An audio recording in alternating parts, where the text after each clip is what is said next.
মৃত্যুৰ পিছ মুহূৰ্তৰ তিনিটা তিতা সত্য কথা। 1. পত্নী চোতালখনলৈকে, 2. সমাজ শ্মশানলৈকে আৰু 3. পুত্ৰৰ দায়িত্ব থাকে মুখাগ্নি কৰালৈকে।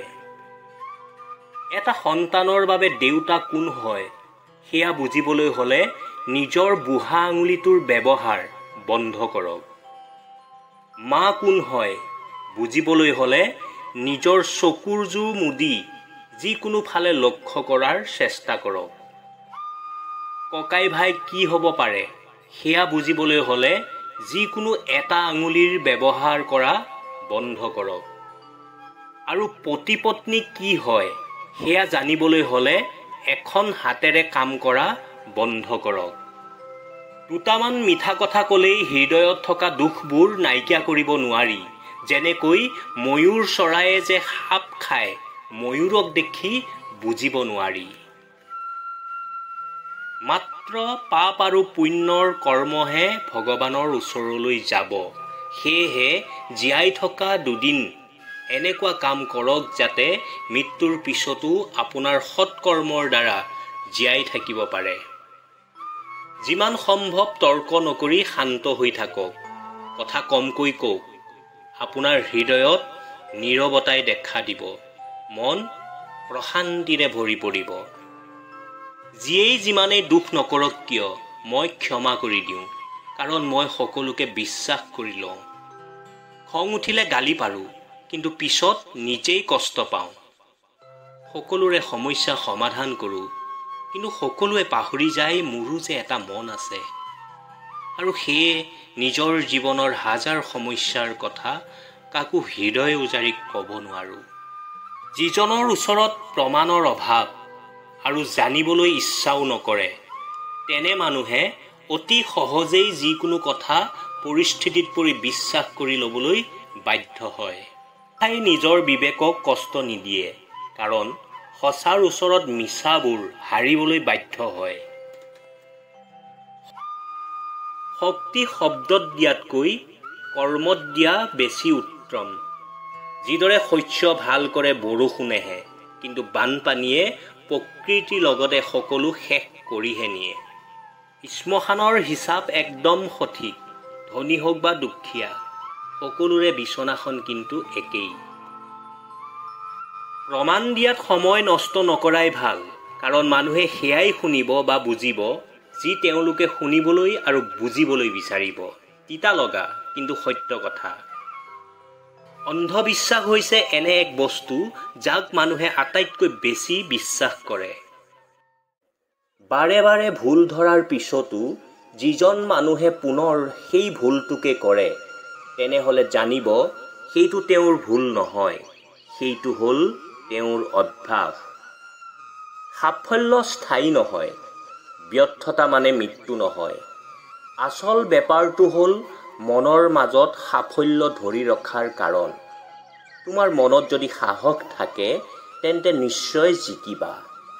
বিয়াৰ পিছত ডিভোৰ্চ হৈ থকা এটা সন্তানৰ মাক এগৰাকীক মানুহে পচন্দ নকৰে, কিন্তু পৰকীয়া প্ৰেমত 2 সন্তানৰ মাকো নায়িকা হয়। তিতা লগা যদিও সত্য কথা। হঠাৎ যদি আপুনি কাৰোবাৰ ওচৰত গুৰুত্বহীন হৈ পৰে, যাৰ ওচৰত এদিন আপুনি অতি গুৰুত্বপূৰ্ণ আছিল, তেতিয়াহ'লে আপুনি বুজিব অতদিন আপুনি এটা ভুল ধাৰণা লৈ আছিল। আচলতে তাৰ ওচৰত কোনো দিন আপোনাৰ গুৰুত্ব নাছিল। শহুৰৰ ঘৰত অত্যাচাৰ সহ্য কৰিব নোৱাৰি ডিভোৰ্চ হোৱা নাৰীক সন্মান কৰক, কাৰণ মৃত কন্যাতকৈ ডিভোৰ্চী কন্যা বহুত বেছি সন্মানীয়। সময়ে সকলো কৈ দিয়ে কোন আগত যাব আৰু কোন পিছত যাব। ফাল্টু অহংকাৰ সদায় মূৰ্খই কৰে। পৃথিৱীৰ আটাইতকৈ নিষ্ঠুৰ মানুহ সেইজন যিয়ে নিজৰ প্ৰয়োজনত আনক ব্যৱহাৰ কৰে আৰু প্ৰয়োজন শেষ হ'লেই দলিয়াই দিয়ে। পৃথিৱীত আচলতে আপোন বুলিবলৈ কোনো নাই, কিয়নো বেয়া সময়ত নিজৰ টোপনিটো পৰৰ হৈ যায়। দুখীয়াক কেতিয়াও অৱহেলা নকৰিব, কাৰণ মনত ৰাখিব ধনী হ'বলৈ নিজৰ জীৱন যুঁজত নিজেই যুঁজিব লাগিব। কাৰণ জীৱনত জ্ঞান দিয়া মানুহ বহুত পাব, কিন্তু সংগ দিয়া মানুহে পোৱা নাযায়। ধনী হ'বলৈ বহুত সময় লাগে, কিন্তু দুখীয়া হ'বলৈ বেছি সময় নালাগে। যদি কেতিয়াবা আপোনাৰ ঘৰৰ সমস্যা সমাধানৰ বাবে বাহিৰৰ মানুহৰ তৃতীয় ব্যক্তিৰ প্ৰয়োজন হয়, তেতিয়া বুজিব আপোনাৰ পৰিয়ালটো আৰু আপোনাৰ কণ্ট্ৰলত থকা নাই। কোনোবাই যদি আপোনাৰ খবৰ লোৱা নাই তেন্তে চিন্তা নকৰিব, কিয়নো এইখন পৃথিৱীত খবৰ লোৱা মানুহৰ সংখ্যা কম, কিন্তু খবৰ বিয়পোৱা মানুহৰ সংখ্যা বেছি। আশাই আমাক কেতিয়াও এৰি নাযায়, কিন্তু আমিহে আশা এৰি দিওঁ। মানুহে নিজৰ জেগাত ঠিকেই থাকে, কিন্তু আমিহে প্ৰয়োজনতকৈ বেছি ভাল বুলি ভাবোঁ। এই 6 প্ৰকাৰৰ মানুহৰ পৰা সদায় সাৱধানে থাকিব। 1. দুমুখীয়া মানুহৰ পৰা। 2. শত্ৰুৰ বন্ধুৰ পৰা। 3. ভ্ৰমণত অচিনাকি মানুহৰ পৰা। 4. অনবৰতে প্ৰশংসা কৰা সকলৰ পৰা। 5. প্ৰয়োজনতকৈ বেছি আপোন দেখুওৱা মানুহৰ পৰা। আৰু 6. সময়ে সময়ে কথা বদলোৱা মানুহৰ পৰা। জীৱনত যিসকল মানুহে আপোনাক দৌৰি হৰুৱাব নোৱাৰে, সেইসকল মানুহে আপোনাক ভাঙি হেৰুৱাব বিচাৰে। জীৱনত আমাক সেইসকল মানুহেই বেছিকৈ কন্দুৱায়, যাৰ সুখৰ বাবে আমি নিজে হাঁহিবলৈ পাহৰি যাওঁ। এইখন কলিযুগৰ পৃথিৱী।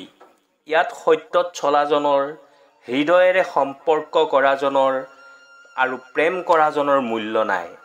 ইয়াত মূল্য আছে সেইজনৰ যিয়ে দেখুৱাবলৈ এইবোৰ কৰে। বৰ্তমান মানুহৰ প্ৰিয় হ'বলৈ হ'লেও অৰ্থনৈতিক যোগ্যতা লাগে, কাৰণ অৰ্থশূন্য মানুহ কাৰো প্ৰিয় নহয়। তিতা লগা কিন্তু সত্য কথা। নিমপাতত যিমানেই চেনি নিদিয়ক কিয়, যেনেদৰে মিঠা নহয়, ঠিক তেনেদৰে কিছুমান মানুহ আছে, সিহঁতক যিমানেই ভাল পোৱা নিদিয়ক কিয় কেতিয়াও আপোন নহয়। পাত সৰাৰ আগত পাতৰ ৰং বদলি যায়, আৰু মানুহ বদলাৰ আগত তাৰ কথা কোৱা ধৰণ বদলি যায়। এটা ভাল মনে এটা বেয়া জীৱনকো বদলাই দিব পাৰে, আৰু এটা বেয়া মনে এটা সুন্দৰ জীৱনকো ধ্বংস কৰে। সেয়ে সুন্দৰ মানুহক নহয়, সুন্দৰ মনক বিচাৰক। দুশ্চিন্তা দূৰ কৰাৰ একমাত্ৰ উপায় হ'ল নিজকে ব্যস্ত ৰাখা। নিজকে এনেভাৱে সজাওক যিজনে তোমাক অকলশৰীয়া কৰি এৰি গৈছে, সেইজনে যাতে এদিন তোমাক দেখি তলমূৰ কৰিবলৈ বাধ্য হয়।